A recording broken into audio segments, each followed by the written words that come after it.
एथर चलतु पणा संक्रांति बनैबा दुई प्रकार स्पेशल पणा। तो फास्ट पणा मु बनैबी बेलरे सेति नेइची मु गोटे पूरा गछ पाचिला बेल देखि पारुथिबे बेलटी पाची पूरा हळदिया पड़ी जाईची एई भली पाचिला बेल नेले सेतिरे पणा बहुत भलो हबो। बेल को बाडे की भांगी दबा तापरे गोटे चामच रे तार पल्प को बाहर कर दबा सेतिरे दे दबा गोटे ग्लास पानी आ हाथ को भलो करी धोई की बेल को आमे भलो भाबे चकटी नबा। बेलरे थिबा सुता आ मंजी को हाथ रे एई भली चकटी चकटी ही बाहर करिया पे पड़िबो। एटी देखंतु मु जेमेटी चिपुडी की तार खदडा अंश को बाहर करूची आपण सेई भली बाहर कर नेबे। आ जदी एई प्रोसेस टा आपन को डिफिकल्ट लागु थाए ताहाले आपण गोटे स्टेनर नै जिबे जेउंथिरे जूस को छाणंती से स्टेनर रे मते बेलपणा को छाणी परिबे।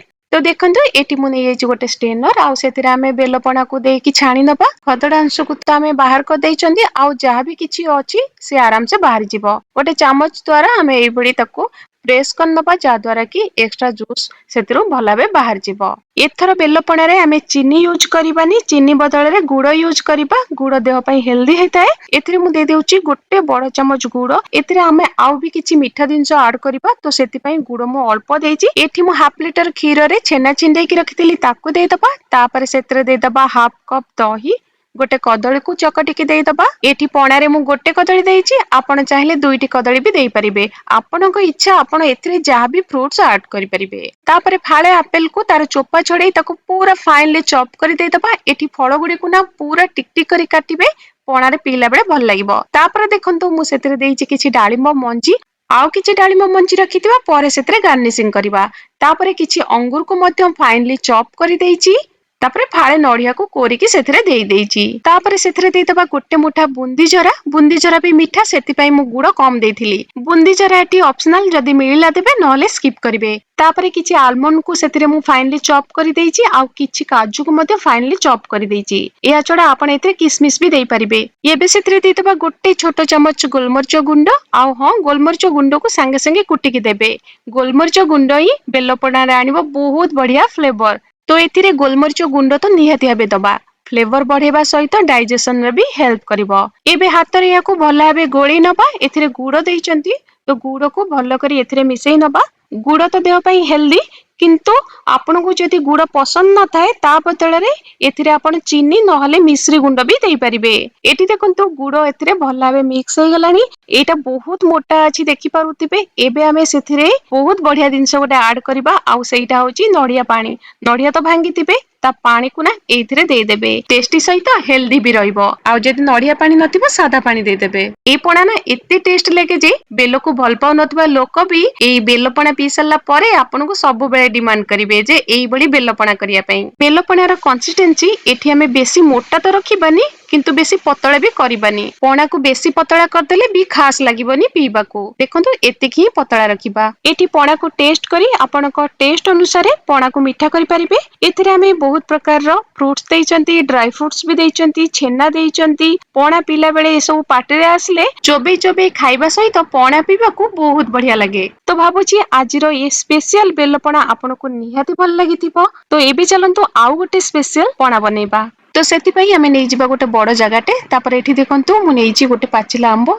एबेटू तो मार्केट को पाचिला आंबो आसी गलानी। एठी मु गोटे पूरा मीडियम साइज रो आंबो को ए पणा रे यूज करची। आंबो को एई बडी छोटो छोटो क्यूब साइज रो काटी देबे। ध्यान रखिबे काटिला बेले छुरी को जोरे प्रेस करी काटिबेनी नहले हाथ कटि जिवो। तो सेति पई हल्का हल्का करिकी कट मारिबे। तापरे छुरी नहले चामच एई भली भाबे बाहर कर देबे। देखिबे आंबो पीस गुडी को इजीली बाहरी आसीबो। तापरे गोटे पाचिला कदली को स्लाइस करी काटिके सेतरे दे दबा। एठी मु गोटे बड़ कदली नैची आपण जदी छोटो कदली नउतिबे ताले दुईटी कदली नै परिबे। तापरे गोटे पोटैटो स्मैशर रे आंबा आ कदली को भला भाबे स्मैश कर नबा बा चकटी नबा। एई भली भलो करी चकटी नेले आंबो आ कदली रो फ्लेवर पणा रे बहुत भला आसीबो। आपण जदी स्मैशर यूज करिया पे चाउ नथिबे ताले हाथ रे भलो करी चकटी नेबे। एठी देखंतु आंबो आ कदली भला भाबे चकटी आइची।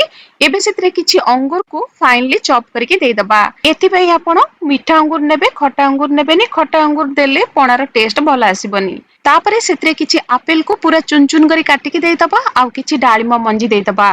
ता छड़ा आपनको जो फ्रूट सब पसंद एथिरे ताको देई परिबे। हाफ कप बा 100 ग्राम रो छेना को अल्प चकटिकी सेतरे देई दबा। तापर एठी देखंतु मु नेइची गोटे गोलाप जामुन आ गोलाप जामुन को हाथ रे बडी छोट छोट खंड करिके सेतरे देई दबा। एथिरे गोलाप जामुन दबा किछि कंपलसरी नुआ, आपण चाहिले देबे नहले नाही। या छड़ा जदि आपनका पकरे आउ किछि मिठा अछि जेमिति कि संदेश नहले छेना पड़ ताकू भी अल्प चकटिकी देई परिबे। सेतिरे टेस्ट अनुसार चीनी देई दबा। एथिरे मु 3 बड़ चमच चीनी देइची। तापरे किछि आलमंड को फाइनली चॉप करि देई दबा आउ किछि काजू को मध्य फाइनली चॉप करके देई दबा। या छड़ा आपनको जहाँ भी सब ड्राई फ्रूट्स पसंद आपण ताको फाइनली चॉप करके एथिरे देई परिबे। एहाको हाथ रे नहले चामच रे भलो करी मिक्स करनबा।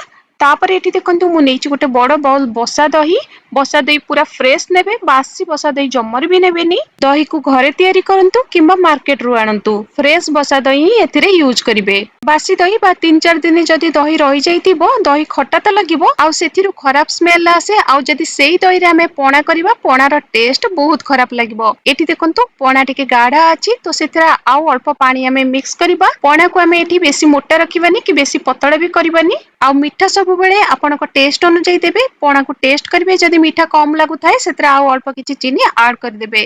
तापर सेतरे देई दबा हाफ चमच गोलमरिच गुंड। एथिरे मु गोटे खास जिंस दबा पई भूली जाइतिली, सेटा होची नडिया कोरा। सेथिरे मु फाळे नडिया रो कोरा को देई देइची। आम ओडिया को ना बिना नडिया रे पणा पिया पे भल लागेनी। एटा मु ठीक कहली ना नाही? एक्चुअली नडिया भी पणार टेस्ट बढ़ाई दिए।